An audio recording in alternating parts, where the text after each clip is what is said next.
Okay, and we're going to start with Keith Downey, Sky Sports. Morning, Steve. Morning, Keith. 3 games to go, final stretch now. How are you all feeling? Well, we're disappointed after Saturday because after playing so well in the first half against Watford, and for me, still when I look at it, the first penalty in particular has gone against us. But look, we've done okay. We've played 6. We've won 2, drawn 2, lost 2. One of them against one of the best teams in Europe. So we've done okay. It's important, as always, to try and finish off. When you look at the whole situation since lockdown was eased and football came back, and I'm not just talking about Newcastle, but how do you feel everything has gone? Given at one stage we looked as though there'd be no end to the season. Well, I've said now many, many times, Keith, that congratulations to everybody who's worked so hard behind the scenes at every football club in the Premier League for getting us into this situation where we can get the season finished. Let's be honest, though, it's been very, very difficult for everybody concerned. The amount of games we've played in a month is ludicrous. And I'm not a big fan of playing behind closed doors.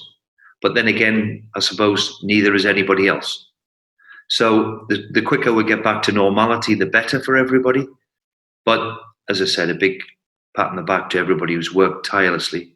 The organisation behind it to get things at least up and running has been remarkable. So well done to all those people involved. The knock-on effect will obviously continue as a result of this. It looks like the transfer window will open at the end of July. I think we're saying this morning the 27th, and then run until the 5th of October. So that's 10 weeks with the possibility of an extra 2 weeks without any transfers between Premier League teams. But you can obviously buy and sell from clubs abroad. What do you make of that? Well, I'm all for that. Look, we've got to make up new rules because of what's just happened in the world. So I think if you give everybody clarity on it and as quickly as we possibly can, then we can all go to work and know what's expected. So I do agree with the extra 2 weeks between the EFL and the Premier League in particular, because let's be honest, and I've said it many times now, Keith, the EFL in particular are going to be particularly hard done by. So if they can, muster some money from somewhere in a transfer or whatever, then it might help them. So all for the change or what it is, no problem. I know you've got a few games to deal with first, but I guess the transfer window as a whole is going to be an awkward one for everyone, but for you more than most with everything else that's going on in the background at the club. Yeah, but then again, I think it's going to be like that for most clubs. We've all been put on hold, if you like, after what's happened. So, but I think we're now getting to grasp the situation and what it is. We still don't know if fans are going to get back to the start of next season or what have you, but I think everybody will be cutting the cloth, as they say. So, we're not alone in it. However, we've got a big, important summer. We want to move on.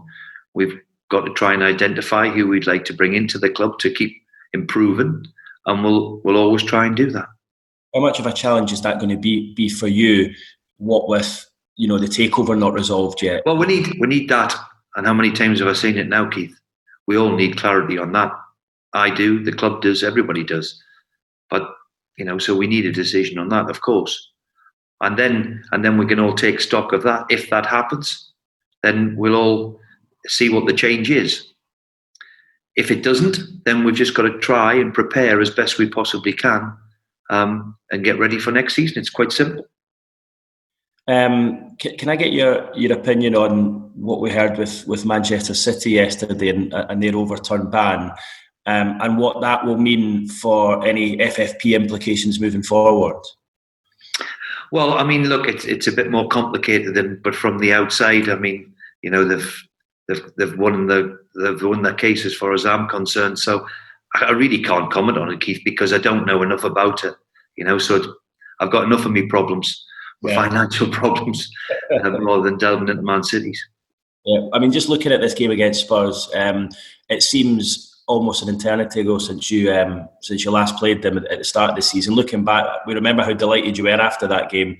Was that up there with probably one of your highlights of the season? Yeah, it was the first game I ever won as Newcastle manager. It was 90 degrees, 100 degrees. And Ben Stokes on that day pulled off all sorts of tricks. So it was a good day and in a wonderful stadium to beat Tottenham in their own backyard. I'll always stay with me. Now, it seems a year later, it seems, we've got them at home. So let's hope we can repeat the performance. And we played very well on the day and defended well. And that's what we're going to have to do again tomorrow night. Just finally for me, injuries, how are you looking for this one? Yeah, we've got one or two, especially in central defence. Jamal hobbled off. I don't think he's going to make it. Middle of midfield with Isaac and Sean Longstaff. They look as if they're going to struggle. So we've got one or two knocks and we'll see how we are today. Thanks, Keith. Vicky Sparks, PLP. Hi, Steve. Nice to see you. Hi, Vic. Just a quick one on the penalties in general. The first time Newcastle have conceded penalties in the Premier League this season in the Watford game. I guess that really does say something about the discipline of the team overall this campaign in and around the penalty area defensively. Yeah, I mean, we don't get many at the other end. I can't remember getting too many of them either. But yeah, I mean, we've, it's difficult because I still think the first one in the game hinged on it. It was really, really soft in my opinion. There was very, very little contact, if at all. And for me, it should have been overturned. But, yes, all season we've been disciplined and we're defended. And let's hope that continues over the next 3 games. And in terms of Tottenham, fair to say it's been a turbulent season for them. What have you made of their whole campaign? Well, this Premier League is difficult, and clubs find it difficult. And the one thing that we're all judged on is, at the end of the day, is results. And unfortunately for Tottenham and their standards, they've been up and down, and that's why they've replaced Pochettino, who's as good a manager you could ever imagine, and then they've given it to Jose, one of the great managers of all time. So.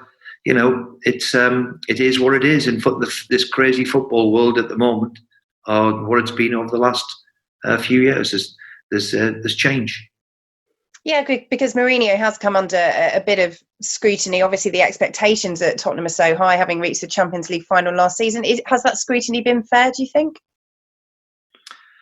Well, we're all under scrutiny, but let's be brutally honest. When you see what the guy's achieved and what he's won, and what he's done in other countries and in England, then if Jose gets stick, then there's hope for us all. I don't know. He's proven year after year, time after time, of what a talented manager he is and a good manager he is. So as I said, if he's getting a bit of stick, then that gives us some hope for us all, I suppose.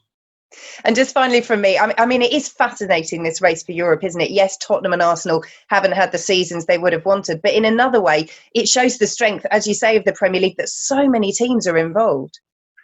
I mean, that is the strength of the Premier League, how correct you are.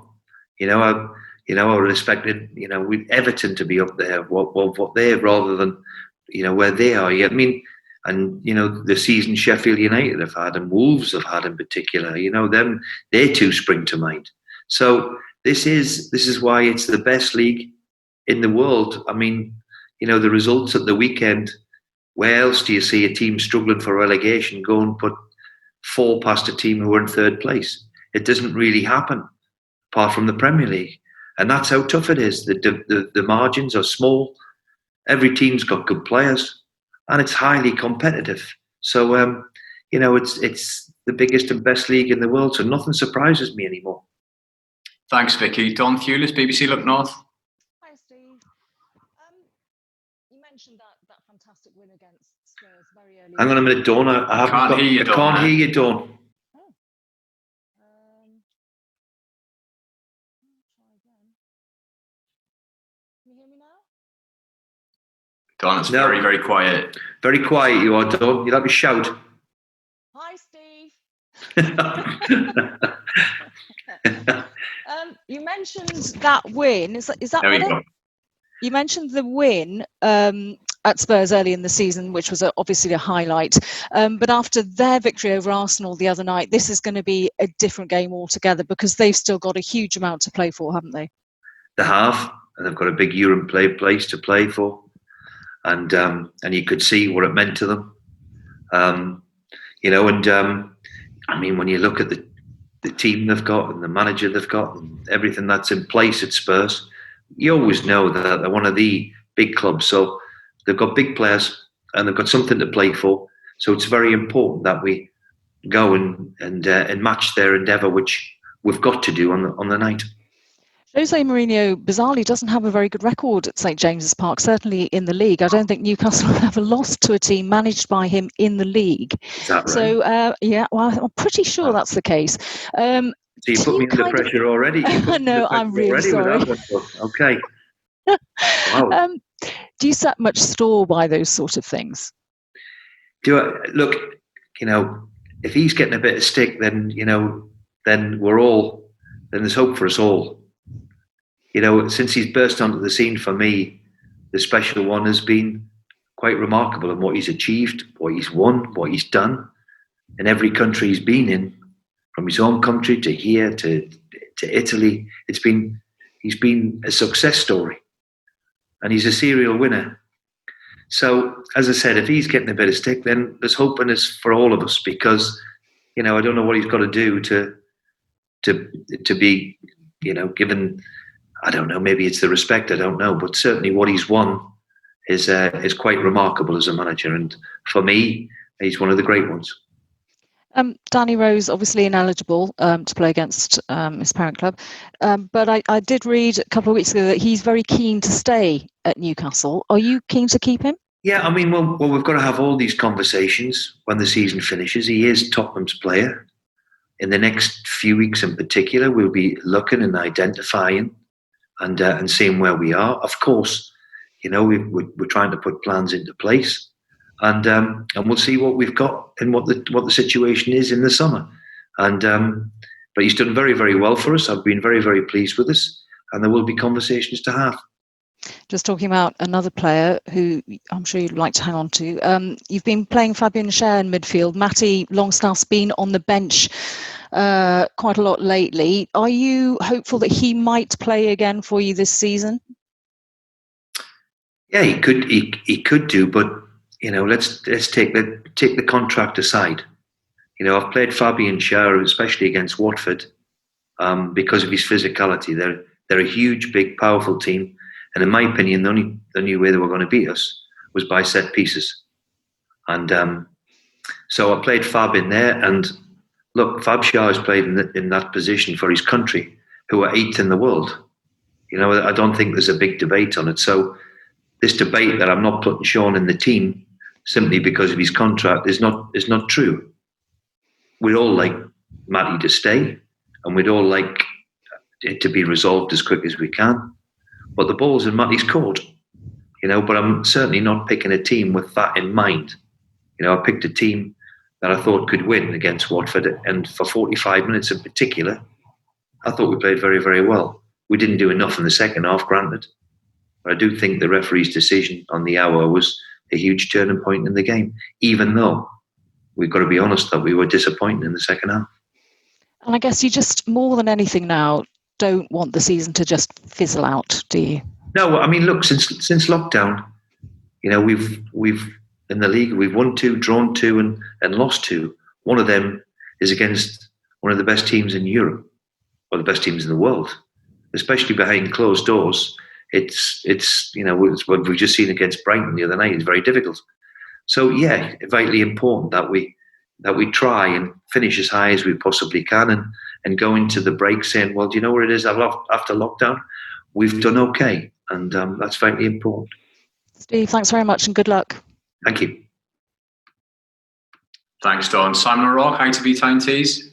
Hi, Steve. I've just got 2 questions. The first one is just to follow up on Matty. I understand and accept what you said about the team that you picked on Saturday, but can you understand Matty's and perhaps his advisor's reluctance to commit if he doesn't think? Look. I give the kid his debut. And he's had a thigh injury, unfortunately, when he came back from lockdown, which was pretty severe one. So in that respect, I've treated Matty the way he should be. We've made him a huge offer and a good offer. It's up to the boy to commit himself, and we've got to be, it's his prerogative. I've said many, many times, but I am not picking him because he's not signed a contract. We've got good players at the football club, and we think a lot of Matty, and the ball's in his court. Final point, just to sort of go back to where this part of the press conference started about the whole thing about football coming back. It's been a bit awkward and strange for everyone, and I think everyone understands that. Do you think that there's a time, and it could be a few years from now, where people look back and think, well, look, it was worth it. It was quite important that it was done. To get the season finished, I think so. I mean, especially if you're a Liverpool supporter, of course. And then them other clubs at the bottom, unfortunately, going to be relegated. They'd be saying, well, it should have been scrapped. Look, I was a big believer, and a lot of people have put in a lot of work to get it to what it is today. It is not the same. It's amazing, though. You start getting used to it again without crowds, don't we? 3-4 weeks ago, we were maybe all looking at it and thinking, this is not for me. Now you're getting a little bit used to it, but certainly we've missed supporters. It's not quite the same. However, the world isn't the same at the minute, and until it heals, then we've got it's second best to what we all know. Thanks, Steve. Thank you. Thanks, broadcasters. If you could leave the call now, please.